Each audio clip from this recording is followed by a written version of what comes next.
we were planning these sessions, we thought about what are some of the strengths of our movement. And one of the most powerful impacts has been calling out the system for what it is. That is why our next panel is from a group of communicators who are building campaigns and leading organizations that push back against these narratives and build new language. Right now, the narrative doesn't allow for us to imagine a new way, but we're going to practice using the language of liberation. I'm very excited. So, Connease Warren will be co-facilitating this session with Sydnie Mares. Connease Warren is a veteran communications strategist and writer who has led bold and innovative campaigns centering racial justice and abolition. Connease thinks daily about ways the written word advances and sustains abolitionist conversations. Connease is one of Upend's co-founders who got our movement off the ground, and we wouldn't be here without her brilliance and dedication. Sydnie Danielle Mares is a creator committed to supporting and uplifting marginalized communities through an abolitionist lens. She has been Upend's communications manager since 2022, and this is her second convening. Yay! All right, I'm turning it over to Sydnie and Connease. Hi, hey everybody. I'm so excited to be here, especially with these wonderful communicators and Connease, who is one of my mentors. She's amazing, so I'm very thankful. So I want to introduce Takara. Takara's pronouns are she, her, and she's a co-founder and managing partner of Black Alder, a radical storytelling and communication strategy firm. Founded in 2021, Black Alder was created out of a desire to support organizations, companies, movements, and other formations to advance a vision of collective liberation and equity. Having led communications and digital strategies for various electoral, decarceral, and issue-based campaigns, she is passionate about building narrative power for social change. Thank you, Sydnie. Welcome, everyone, to Upend's first ever in-person convening. I had to say that. Now I have the pleasure of introducing Kirsten Savali, who is the VP of Content at I1 Digital and a veteran movement journalist. She most recently served as executive producer at Essence Magazine and as the magazine's senior editor of news and politics. She has also served as a member of the Me Too movement's editorial team. As both a writer and cultural critic, her commentary explores the intersections of race, social justice, feminism, and politics. She is the recipient of the Vernon Jarrett Medal for Journalistic Excellence, which honors exemplary reporting on Black life in America, an NABJ Award for Journalistic Excellence, and the John Jay College of Criminal Justice Harry Frank Guggenheim Fellowship for her work focusing on criminal justice. Welcome to Kirsten and Takara. Thank you so much for being here. All right, so to get us started, I just really want to connect this panel with the brilliant conversation that we just heard from Alan Detlef and Josie Duffy Rice.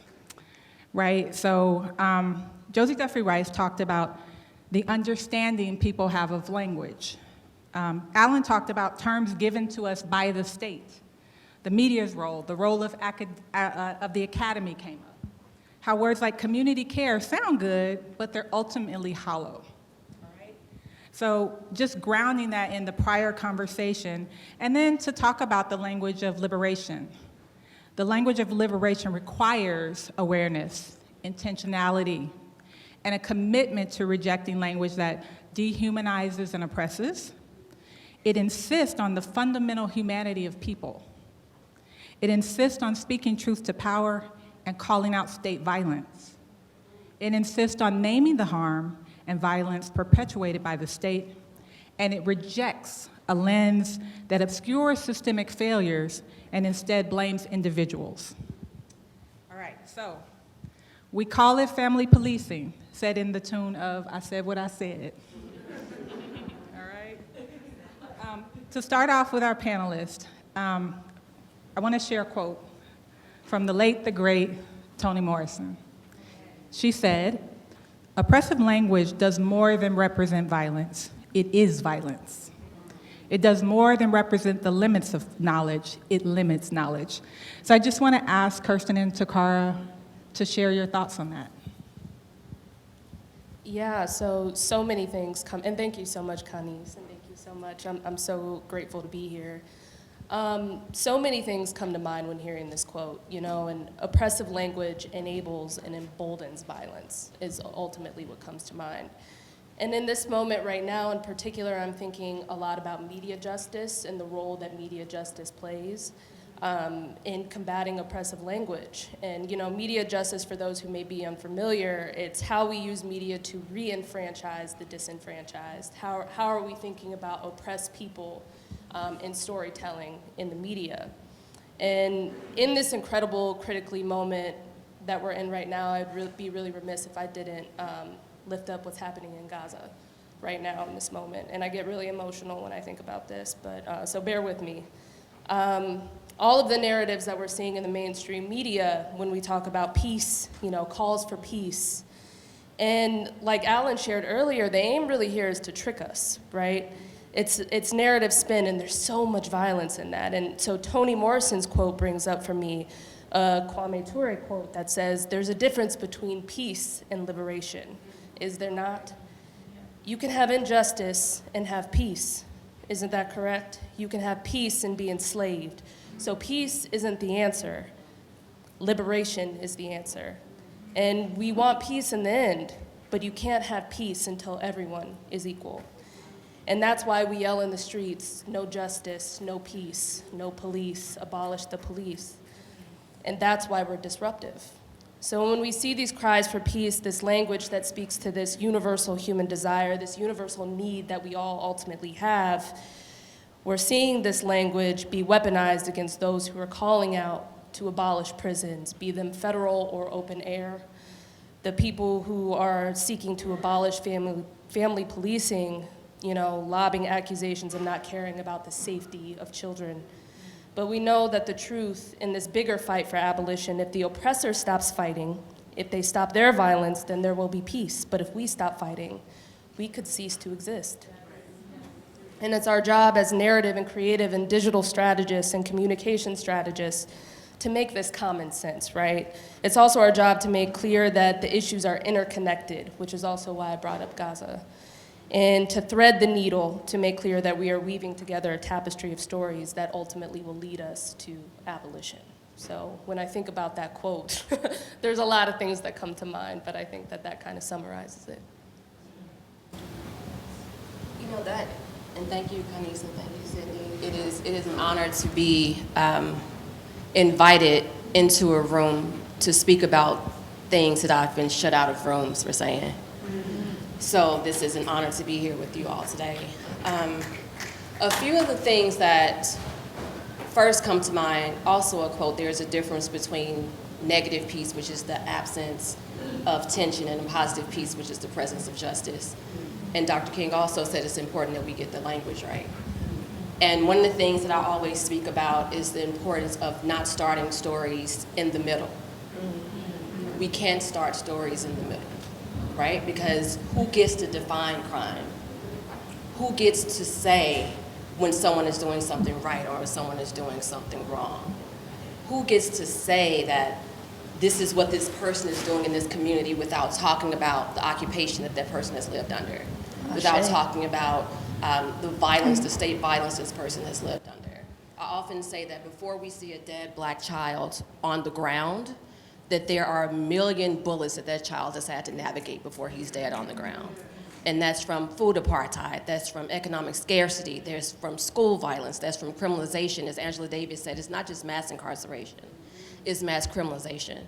So we talk about critical race theory. One of the things I've done in my career is push for critical race media and critical race journalism, and the importance of making sure we contextualize these stories in a way that makes sense. I'll give you an example. There's a thing called if it bleeds, it leads news, right? So what that does, and the tangible things that that does to Black people, is when you have if it bleeds, it leads news, that presents a pathology of Blackness. that presents a picture of black people as scary, as frightening. And what that does is you have people in that community who then say, how do I keep my children safe? What do I do? And then they say, you know what? Let's talk about policing. Let's bring more police in here. Because these are the big, bad, scary people you're seeing on the news. These are the big, bad, scary people you're seeing in the articles. What do we do to protect our children? And they bring more police, and then your child is also in danger because they don't know the difference. They don't care about a difference. There is no difference. We're all black people. And so that quote to me just really is so important. Just to sum it up, that we get the language right, that we reject a framework, that we're not going to get caught up and distracted by people's line items when we reject the entire agenda. Thank you. Okay, so next I want to bring up on the screen a tweet that I love from Angela Burton. So at Upend, we've talked about this today. Yes, thank you, Angela, for letting me share your words. So we talked today about how we use family policing and not child welfare. And so Angela talks a little bit about that too, and I love this tweet. She says, words matter. Children don't enter into foster care. They're voluntarily enrolling in some academic program. Government agents forcibly take children and detain them in state custody. I love how she calls out that passive language and the myth of benevolence that we talked about, foster care versus what's actually going on is really intense harm. So I wanted to ask y'all if you could share an example of ways that you've pushed back against oppressive language by calling something what it is, and then what challenges or successes have you had in that? Again, it's getting the language right. Don't say disparities when you mean discrimination. When we're talking about pathologizing people, name power for what it is. We're talking about people who are wielding and weaponizing power that they've stolen from the people to incarcerate children, to harm families, to use children as pawns in a system that was never meant to serve us, that we were never meant to survive.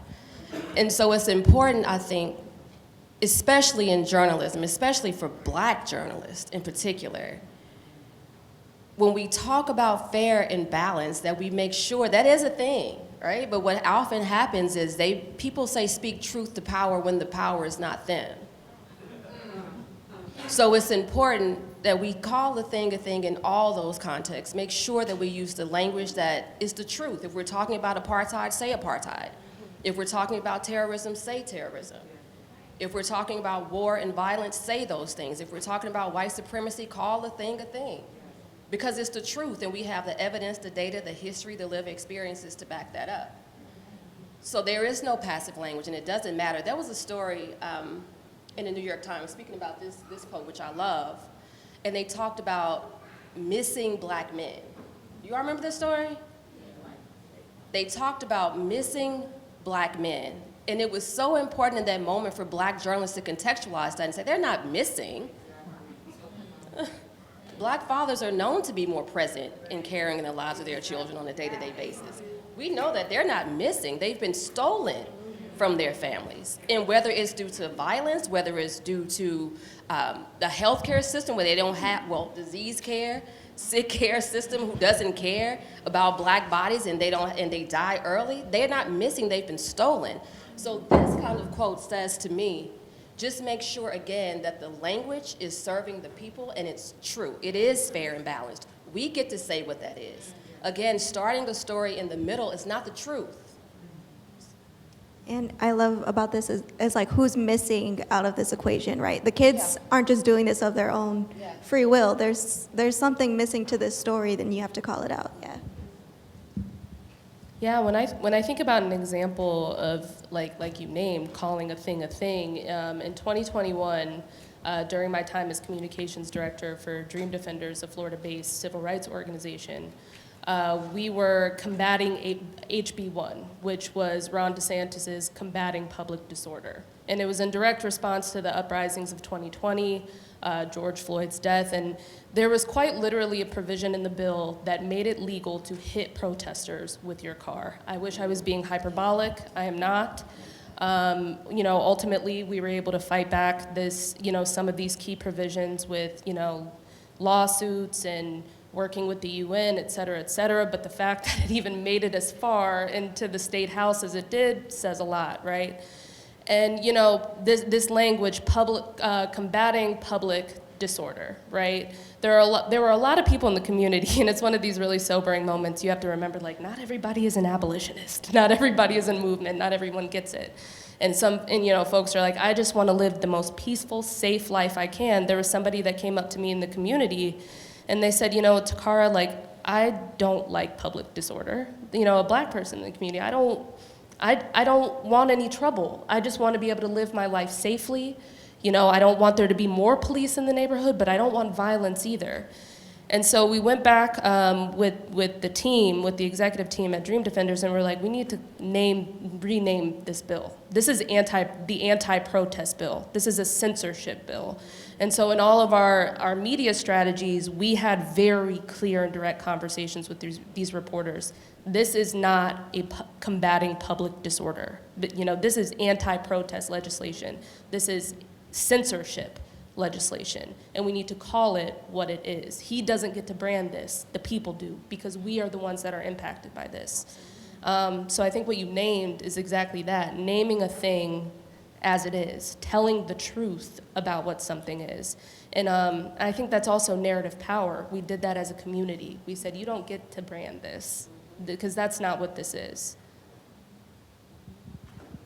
Thank you for both of those responses. I just want to, what you just said, Takara, reminded me of Iyanla Vanzant. Let's call a thing, right? I would be remiss if I did not credit Breonna Harvey and Victoria Copeland for family policing, cite black women, right? Absolutely.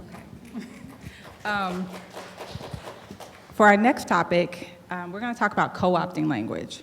So I've got a couple slides. Okay, and as we bring those up, I'm just going to share 2 examples of organizations who've used words like reimagine and invest.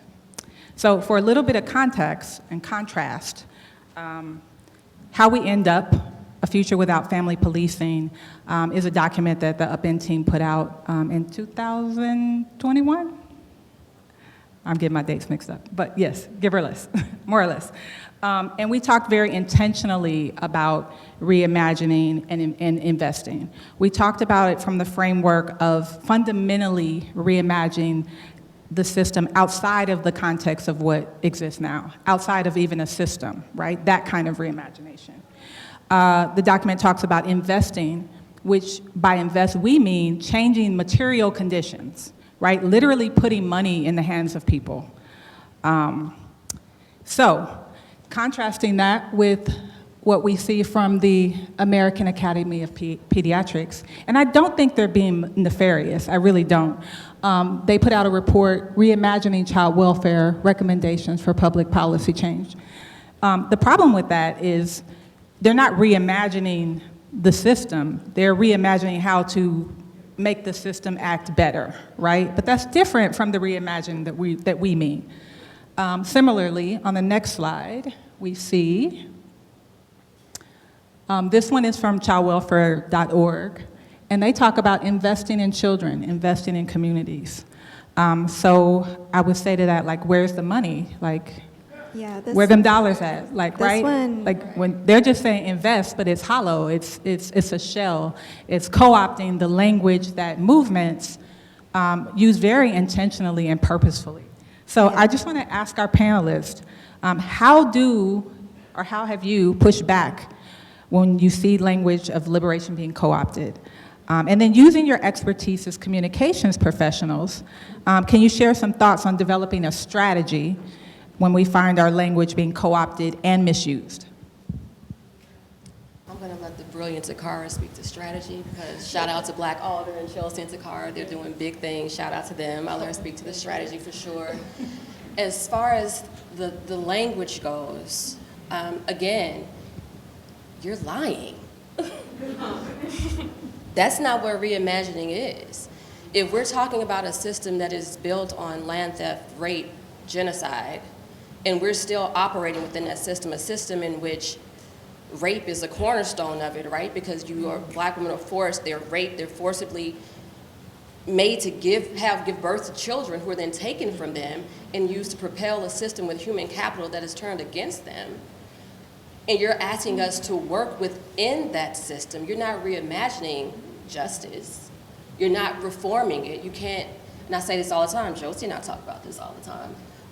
There is a system that's working exactly as it was intended to function. It was intended to do this. So what we have to do is smash the system. When people say, oh, the system is broken, no, but it needs to be. It needs to be broken. And once that happens, then we can reimagine what comes from the ashes. Then we can reimagine what we can build as beautiful and centering black people and brown people and indigenous people and PI people in the framework of their own narratives. One thing that we always say in media, some people say, is we're giving voice to the voiceless. And my thing is we're not giving voice to the voiceless, we're handing them a microphone. They have voices. So to do that is making sure that we speak and center the people who can have ownership and authorship of their own stories. That's how we reimagine. We don't sit in a room with people who are working from the same playbook that's always existed and listening to them tell us what reimagining and reinvestment looks like. Because they're never going to give us or provide for us, like Assata Shakur said, freedom. That's never going to happen. It may look like peace to them until obviously it bumps up against their power and privilege. It may look like, oh, we're living in harmony, but it's never going to be justice and freedom and liberation as long as we're working within a system that was meant to oppress and kill us.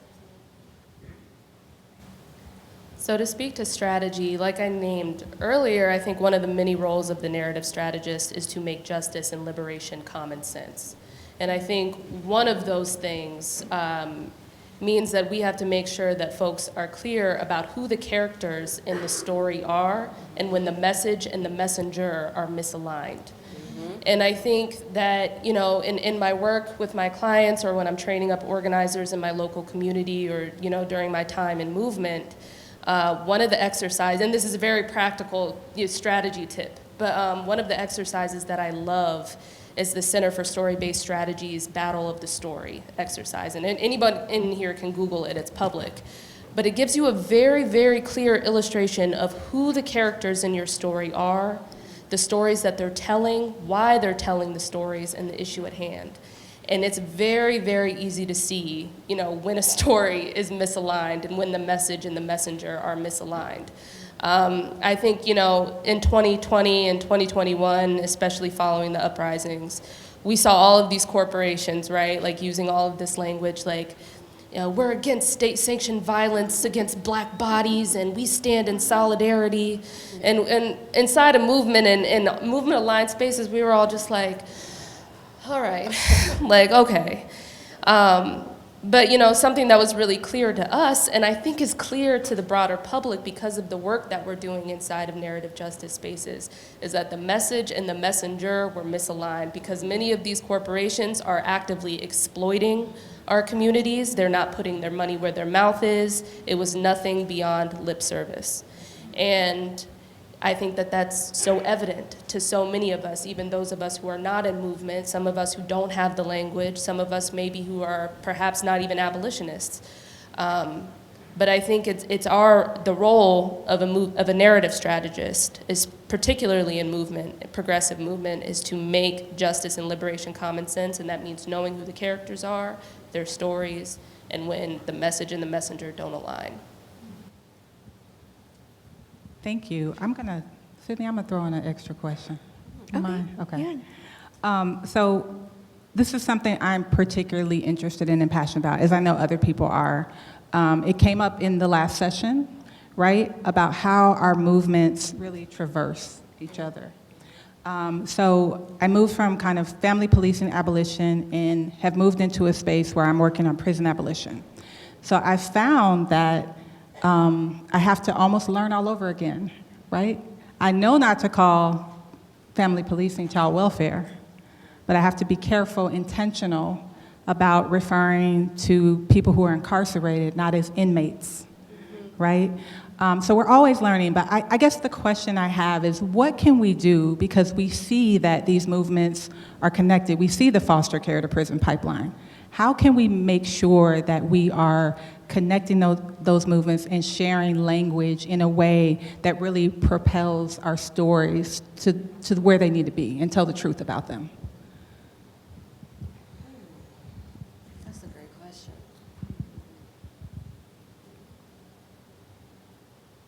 I think central to that is the understanding that, right, none of us are free until all of us are free. Malcolm also talked about injustices everywhere, right? Like, are you for justice or against it? It doesn't matter who is for or against, but are you for justice or against it? So a way that we can look at that, there's no way, and Takara mentioned it earlier, there's no way we can look at what's going on in Gaza and what has been going on in Gaza for generations without feeling the pain of that, without understanding what it means to have your children gunned down on streets that are supposed to be safe for you, without then having nation states like Israel, funded and supported by the United States, act as if your life is less valuable than the ones who are in power. And let me say that again, supported and funded by the United States. Those kinds of things. There's this story, I'm gonna mention Malcolm one more time because I love the man. He talks about this at the Bandung conference, right? And he said he looked around and he realized we all had the same enemy. And that's when he changed some of his politics around. Like, that person is not my enemy. We all have the same enemy and they all look alike. And it's important, I think, to realize that representation does not mean freedom, obviously, that cosmetic diversity does not mean justice. We need to make that plain. There are a lot of black people in high spaces who harm black people, right? But we have to look at the sameness of the injustice and the sameness of the people in power the globe over to see the similarities and the threads of our own kind of situations and our own fights for liberation. Yeah, absolutely, all of that. And I would add on one of the things that I'm always stressing, and at Black Alder and narrative strategists everywhere, we're always stressing is that we cannot use language that allows for the individualization of the issues, right? Like, when we zoom out, it's not people, it's systems, right? Like this, and when we talked about it earlier in the conversation with Alan, but this is a systemic issue. This is not an individual issue. And I think that when we zoom out and we're able to look at this picture of a whole, we know that it's racial capitalism, it's imperialism, it's mass incarceration, it's all of these things that ultimately have led all of us here, siloed perhaps in different issues, but connected to the same, like you named, ultimately the same problem, the same enemy. And so I talk a lot about the role of a narrative strategist, but I think that that is also one of the many roles of a narrative strategist, which is ultimately to help folks zoom out. It's about looking at it from a whole. And I just think that especially now, especially when we're dealing with, everything, I keep bringing it up, but I can't, it's all I think about. I ran a half marathon the other day and all I could think about was Palestine the entire time. But it's all we think about. I mean, it's all I'm thinking about right now. But to be able to shape for folks the interconnectedness of the issues is so important, especially in this moment. Our liberation is tied to one another. Speaking of Gaza, did you all see that speech that they pulled up of our current president saying that supporting Israel was the best $3 billion investment the U.S. could have made? In 1986, he was adamant about it. It's the best $3 billion investment we ever made, and that we should be unapologetic in our support. And he further said that if there was not an Israel, we would have to invent one. Yeah. And to Takara's point, and what we were saying earlier, this kind of insidious violence, racialized capitalism, there has to be a victim because there needs to be someone who holds and wills and weaponizes power, is universal. It's all connected. Yeah, Connie's and I have been talking about the language used around all of those conversations and all those headlines, like who's being killed and who's dying, who just happened to die, and who, you know, who's being harmed and who just happened, like that passive language, like, and to your point earlier, like, people in power, they know, and they're lying. Yeah. Like, they're using those phrases on purpose. So, yeah. And I'll add another one. I thought you were going to say this one, but there was a quote where someone referred to Palestinians as human animals. And yeah, that breath, that's what I did too, right? That's directly anti the language of liberation, right? When are humans animals? Never, ever, ever, ever. Right? So I was going to say something else, but I forgot. Go I ahead. will say with animals, and this is talking about language. In this country, animals are treated better. Have y'all been on Nextdoor? Let a dog get loose. Oh my God! Find Susie. Someone get her. I know. Oh, she's great. I have her. She's safe. Let a black child be walking up the street.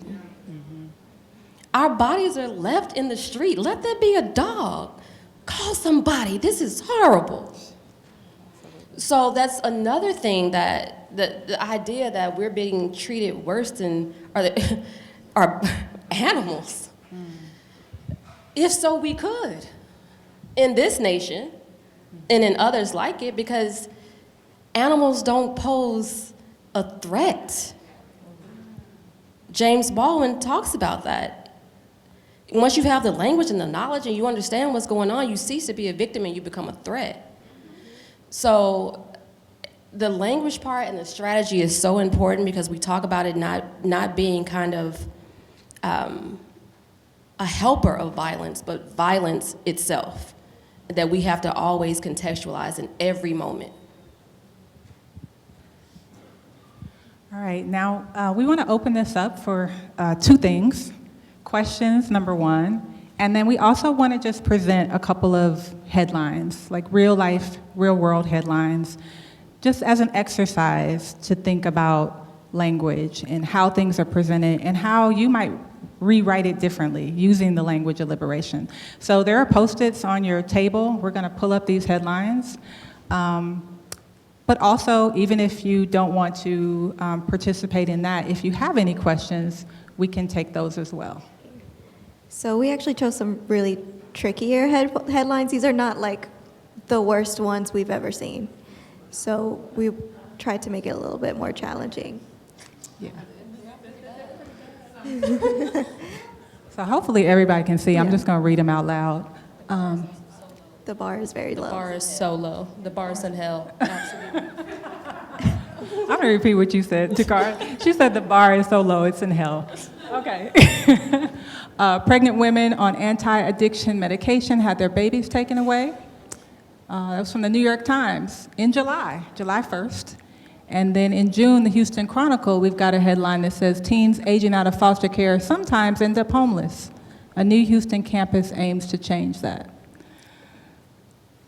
So again, a couple things, if you want to use your Post-it notes, rewrite that headline. And then any other questions we have for our brilliant panelists? Yeah, and if you're online, write it in the chat or in the Q&A section, and we'll get those up here as well.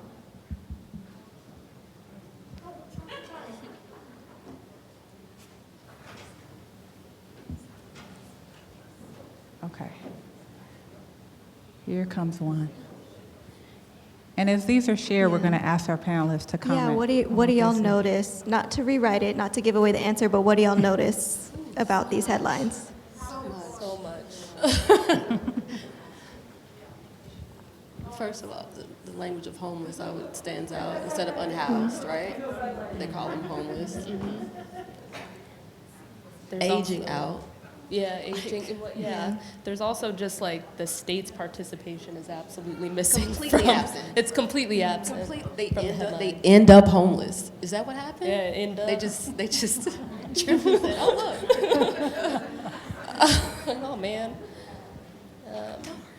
Also, you know, the gender inclusivity, pregnant people Absolutely. versus pregnant women. Yeah, pregnant people. Bar is very, very low. Hell. Yeah. Seen worse. Also not good. Right.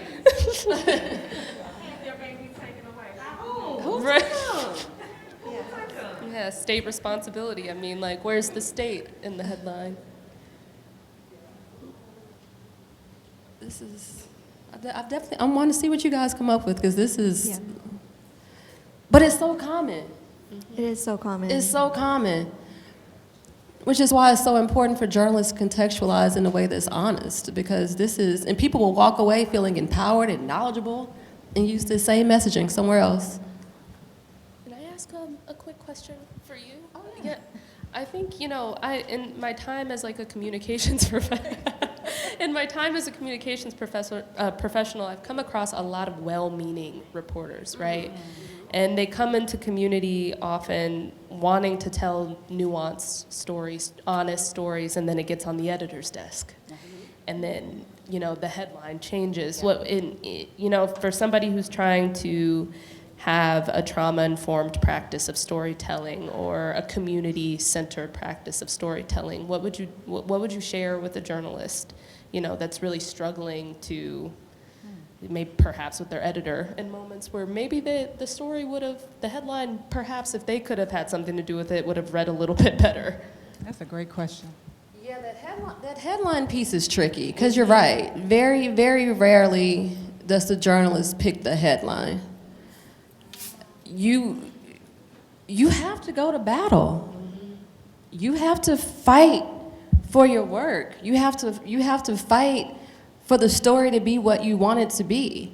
And that's really the only advice that I can give, because I have had to fight for stories. Little language changes that really can completely change the tone of a story.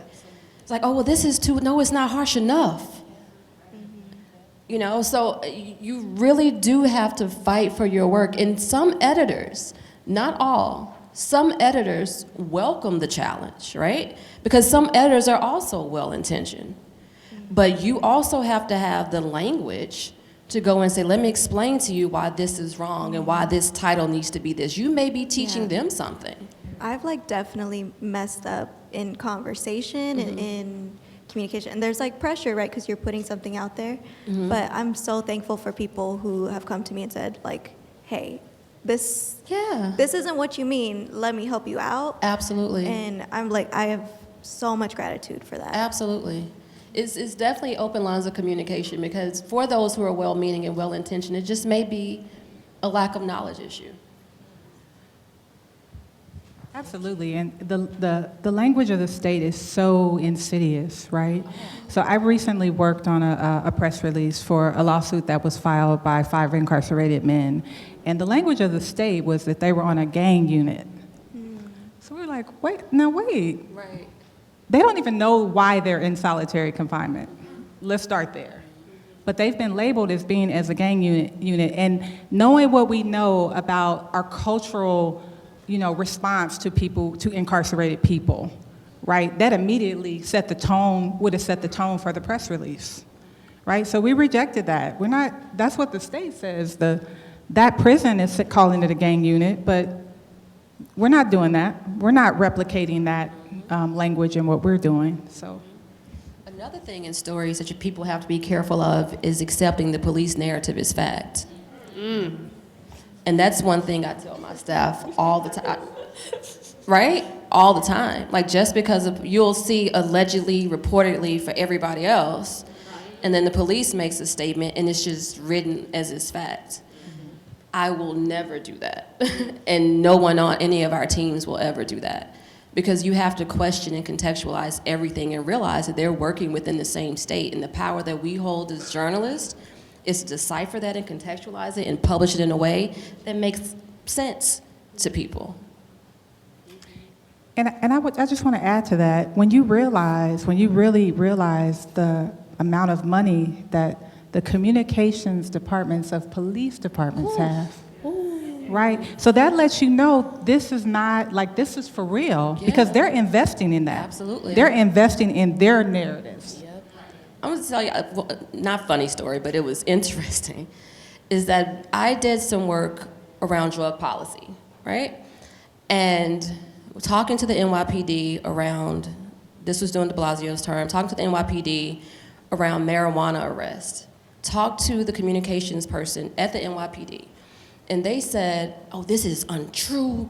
We are doing amazing work. We only arrest people when we get calls to arrest people. I'm going to send you the heat maps to show that we are doing everything we need to do above board and fair. Okay. The comms person from the NYPD sends me their heat maps. And what I learned by researching, which is what a journalist is supposed to do, is not accept things as face value, is true enough. They were getting calls from wealthy white areas at the same rate as they were getting calls from lower income, cash poor black communities. But the arrest rate was substantially different. So you're getting equal amounts of calls, but you're arresting black folks. And that kind of narrative, he was going all over the place. We're doing this fair and justly. Look at this. That kind of narrative, when we talk about comms department, it takes people to say, you know what, let me question what they're saying to me and make sure it's facts. Because 9 times out of 10, they're doing damage control.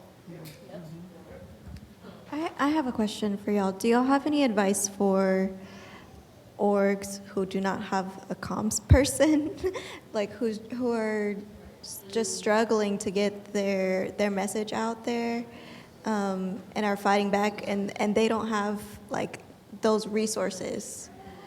Yeah, I mean, it's probably very similar advice that I would give somebody who feels a sense of outrage about things that are happening in the world. I say get involved with an organization, join an organization.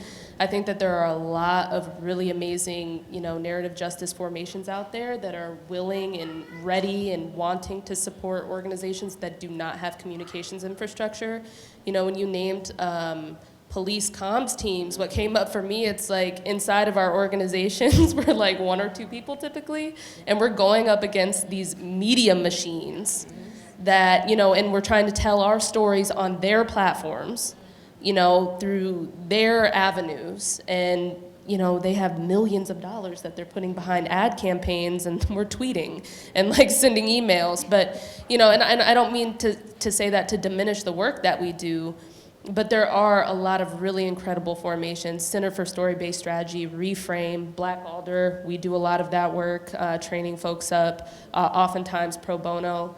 And there are a ton of formations out there that want to do that, but that's a real challenge that we're facing in the communication space, especially in progressive organizations, is just infrastructure and capacity. And most of the time, it's an organizer that sees the importance of comms and PR and all the things, but they don't necessarily have the formal training, to like go out and do the thing. We also don't have access to media lists like these other people do. And I'm, a personal practice I always have is I'm willing to share my media lists and my media contacts with organizers who are doing work that I believe in. So it's really about, I think, getting involved with different formations that are doing the work and just meeting people. But it is a challenge. It's an ongoing challenge, the infrastructure issue that we have. Yeah. Okay, we have a few questions. But first, I just want to, I don't know if y'all caught that when you were talking and you said cash poor communities. She didn't say poor, she said cash poor. That's what it is. I love that. I'm taking it. All right, so let's see. What are your thoughts on the weaponization of words like safety and accountability? Any thoughts there? So many. There's so many. I think one of the things is like I named Ron DeSantis's 2021 HB1, and the narrative around that was like safety, you know, where like there was actually an ad that we saw, and we were all screaming internally about this, that literally said, "We keep us safe," and that's what HB1 was doing. And we were just like, ew, number one, like, that is just so obvious. But it's something that, you know, I think it speaks to what I said earlier, too, about peace, calls for peace, safety, these things that are a human need that we all have, that we're all seeking. And I think it's just about telling the story, getting the characters right, so that we know when the message and the messenger are misaligned. I would say, again, making sure that we're defining our own narratives. When I think about safety and accountability, is who gets to define what safety is. Because safety has been used as a way to occupy communities for so long that it kind of sounds ominous in a way sometimes in the mouths of people who mean us harm. When you talk about safety, you're usually talking about criminalizing and vilifying the people who we're in community with. So just being careful, to ask the question. As journalists, I always say it's not always important that we have the right answers, but that we have the right questions, first and foremost. So whoever is saying it, what do you mean by safety? What does safety look like for you? Okay, another one. This was probably for you first, but both of y'all. What language can we use to convince reporters/media that the stories we are attempting to tell are newsworthy? Whew.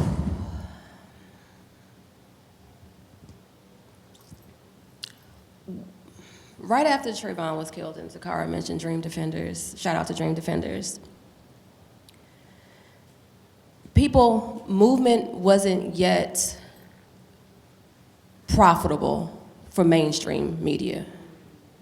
So it was, and by that I mean they couldn't yet run ads against it. They couldn't count on viewership numbers to go up. So it wasn't covered. And it was Black media who was on the phone investing in mutual funds or contributing to mutual funds, learning and sending language around how do you clean your eyes out when you've been tear gassed. Do the people who need to be there, do they have the funds to get where you are? How can we help you?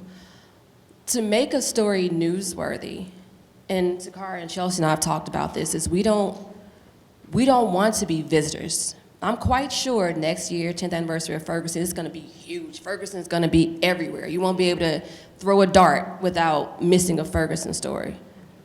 Look for one today, while they're still dealing with the same police department that's been there. When there's no big story, when there's not a body in the street, when there's no protest, when no one's getting shot, look for the stories then. And support Black media. Yes. People always say, nobody's talking about this. It's one of the things it is my pet peeve. I don't care what you're looking for knowledge about, Black people have done it and are doing it. Taking power and caring about our own stories when it's not just the hoopla helps other people to realize, oh, this is important to them.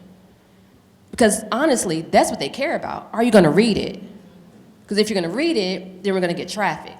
And if we get traffic, then we get ad dollars. And then somebody's gonna see my byline. That's the truth.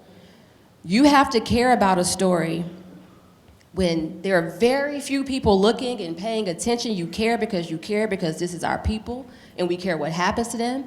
And there are very few people who are giving them a microphone and saying, tell us what's going on and how can we help. Writers and journalists have always been in movement spaces. And that's how we make sure that others care. But honestly, if they don't, we do have us. And we always have, so. Absolutely, Black media, number one. And you know, like, where can you go when you're telling a story about a particular community? Black media, it could be Palestinian media, it could be media aimed at advancing work of gender oppressed people, anybody, right? So that, number one, but also how can, like, very practical tip, how can you tie your story to the news of the day? Why is this relevant? And that is, like, it's definitely something that, and I don't want to take up too much time, it's definitely something that you have to be very, very intentional about and think about in what ways can I make this relevant? What other stories has this reporter, you know, done that are connected, that is connected in some way to the story I'm trying to tell? I think that there are a number of different things that you can do, but Black media, that's my North Star. Always will be, always has been. Yeah, one thing we hear from editors at larger outlets all the time, to your point, is, what's the news peg? You know, like, you can say, look, there is not enough food at this school, the children are starving, the water is brown, and they will say, but what's the news peg? With a straight face. Yeah. Like, that's it. What? Like, that's it. That's the thing that we need to be talking about. Yeah. Okay, we have one more. What suggestions do you have for calling people in versus calling people out when it comes to language? For me, this one is kind of simple, because you never assume someone knows, or you don't assume what people know or don't know. So you first start with correction, and it doesn't have to be an argument, it doesn't have to be contentious. This is the language that we use for this. This is the language of liberation. When you talk about, we don't say homeless, we say unhoused. We don't say people are poor, we say cash poor. You know, we don't, like Takara said, we don't say pregnant women, we say pregnant people, because we're being inclusive. Everyone doesn't know. Language is so fluid and dynamic that sometimes people's knowledge and people's heart just, the language has outpaced it. So I think the first thing is just not to assume that someone is being malicious or against you because they use the wrong language. Teach them first. Then after that, call them out as need be. Yeah, I think abolition requires us to call in, right? And I think that, you know, I fundamentally believe in transformation, and that requires me not to want to embarrass anyone, make anyone feel like they've done something wrong. I do think, like, now, if I done told you 5 times, like, come on now. Yeah. But it also is a thing where it's like, where the language is constantly evolving. I think even as narrative strategists, we're constantly keeping up ourselves. But it requires a certain level of intentionality, and I think telling someone, like, this requires you to think about it. This is not a passive thing that you can engage in. And and you know, this whole thing is about abolition. I think abolition requires a call-in, sometimes a firm call-in, sometimes a gentle one. Yeah. But yeah, I mean, we're all trying, and there just has to be some intentionality. Okay, I've got a question. It's actually a 2-part question. Where can I find a comprehensive reading, podcast, et cetera list so I can become more knowledgeable about language, I'm assuming? Where are recommended sources of information and knowledge for growth? Again, on language, I'm assuming. I'm going to start with one that I found when I started working at the Abolitionist Law Center this summer, and I mentioned that I was making a transition from understanding the language of liberation in the family policing abolition space to understanding that in the prison abolition space. And one resource that I found was the Language Project, Akiba Solomon's Language Project, which is just a treasure trove of information about talking about people who are incarcerated, who have been incarcerated, with their humanity intact, always humanity first. So I'm going to pass the mic to you guys. There's several. There's so many organizations with phenomenal toolkits. I've worked on a couple. I know Takara's probably worked on a couple with phenomenal toolkits. Me Too has a phenomenal toolkit. phenomenal library. African American Policy Forum has a phenomenal library. I'm working with Black Alder now with our team at I1 Digital on language and how to report and trauma-informed reporting. Takara, and they are phenomenal. Follow Black Alder. They are phenomenal when it comes to language and how to contextualize things and teaching other people what the message is and what they need to say. So those three for me, Black Alder, AAPF, African American Policy Forum, again, that's led by Kimberly Crenshaw, who was one of the foundational scholars of critical race theory. And what we're talking about here without naming is critical race media and critical race journalism. She is an amazing source.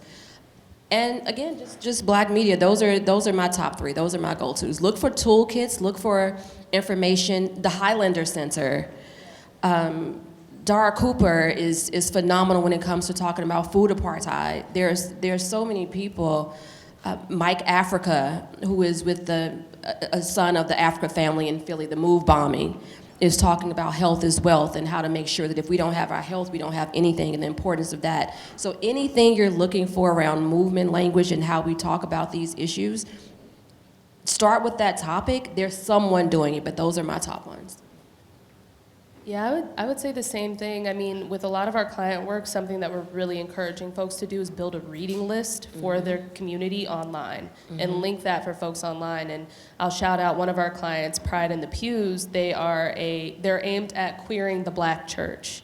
What does it look like to create safety inside of Black churches for queer people? And we're like, we need y'all to do a reading list on the website because at face value, there's a lot of people who are not going to be able to absorb this information. They need to read about it.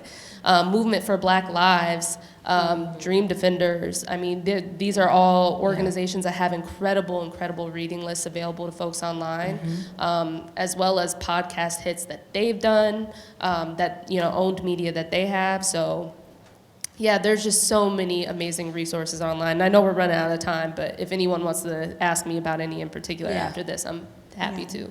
And I just have to say, because, everyone should subscribe to the Upend podcast. Yes.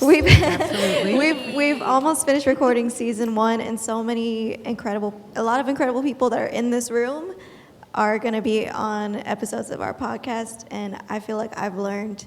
I thought I knew things going into it, right? Like I've been here, I've read the books, right?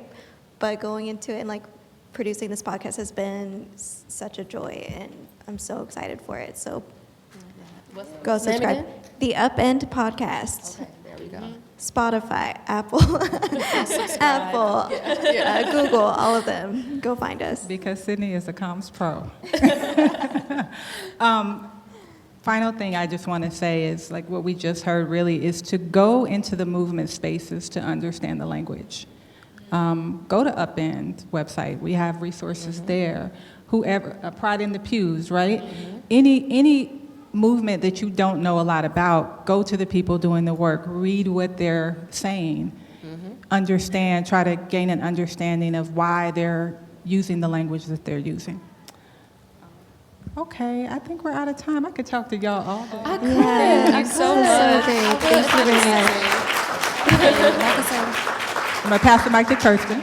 Just one sec. I want us to also think about that at the root of movement, at the root of language, at the root of this kind of journalism that we do is love.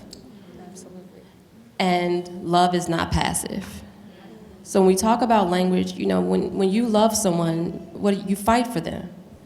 When you love someone, if someone is talking bad about them, when you enter the room, you correct the record.